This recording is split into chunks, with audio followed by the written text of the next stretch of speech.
जो देश कभी एक दूसरे के साथ नहीं छोड़ते थे, एक दूसरे के बहुत अच्छे दोस्त थे, वो आज जंग के मैदान में एक दूसरे के सामने खड़े। ईरान और इजराइल कभी बहुत अच्छे दोस्त हुआ करते थे। बात है 1948 की, जब इजराइल बना।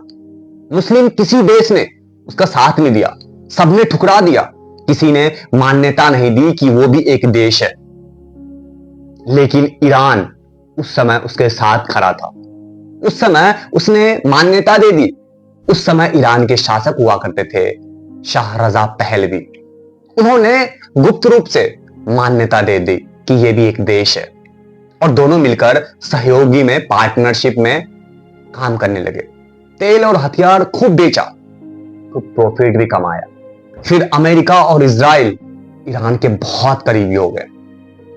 फिर आया 1979, जब वहां ईरान में एक क्रांति शुरू हुई, जिसे इस्लामिक क्रांति कहा जाता है।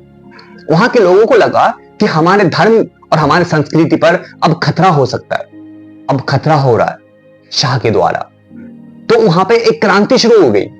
क्रांति का नाम था इस्लामिक क्रांति। नेतृत्व कर रहे थे आयतुल्लाह खुमैनी, जो अभी वहां के सत्ता पर काबिज कर रखे हैं।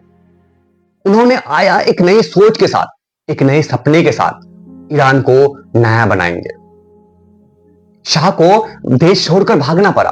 आयतुल्लाह खुमैनी ने शपथ ली कि मैं इजराइल को नक्शे से मिटा दूंगा, और वो ओपनली दुश्मनी घोषित कर दी कि मेरा सबसे नंबर 1 दुश्मन है इजराइल।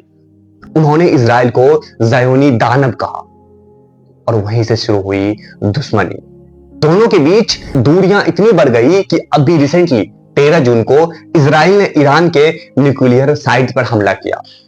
ईरान हिजबुल्लाह और हमास जैसे संगठन को फंड करता है ताकि इजराइल को खत्म कर सके।